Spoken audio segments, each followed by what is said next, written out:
So this is a little factoid I hear get tossed around pretty often. And it was something I believed for myself for a very long time. And that is that we are somehow omnivores and therefore we require animal products to survive.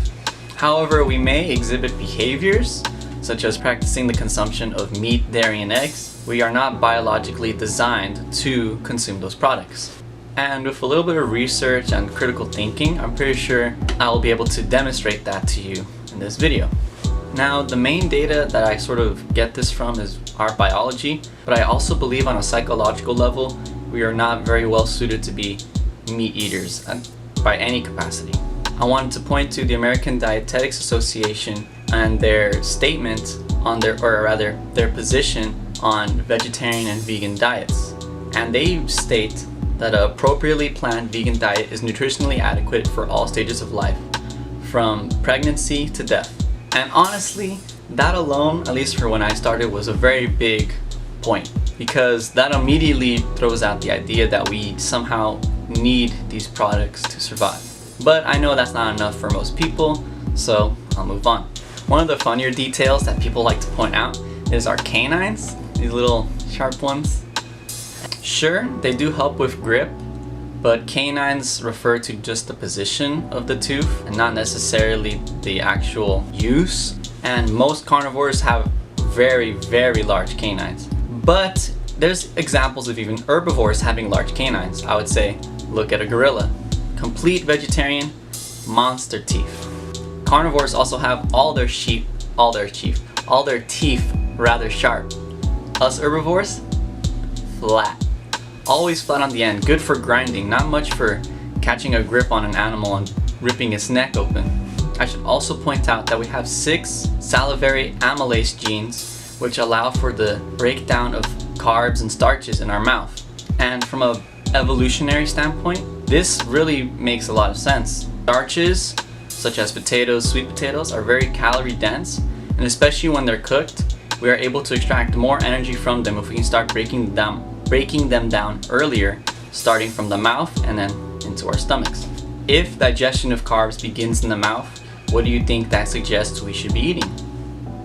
We also have very small mouths compared to our head size. If you look at, say, a dog, a cat, any carnivorous animal or omnivorous animal, you'll realize that their mouths make up most of their face. And that's very important because they need to be able to put their whole grip around another animal's body, say their neck, their back, whatever they happen to get a grip on them. And we only have small mouths because we're only meant to put little things in our mouth, and it's very appropriate for, say, banana, apples, mangoes, any fruits, vegetables, really.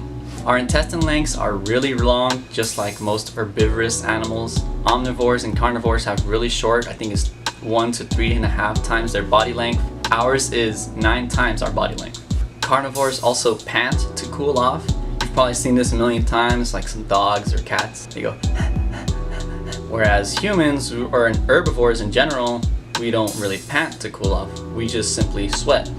Carnivores also have sharp claws. We only have hands and sort of little tiny nails. That's not very useful when trying to hunt animals or trying to, tear the flesh off of an animal. Also, carnivores drink fluids by lapping, and lapping is that little process they do with their tongues, and they kind of like grab the water and flick it in their mouth sort of thing. Herbivores drink by sipping. They actually have cheek muscles that allow them to sip the water, and carnivores don't have that because they need to be able to open their mouths really, really large so they can, once again, grip and bite around an animal's neck. And of course, the detail that I think is probably one of the strongest evidence we have that we are herbivores is the fact that we develop atherosclerosis.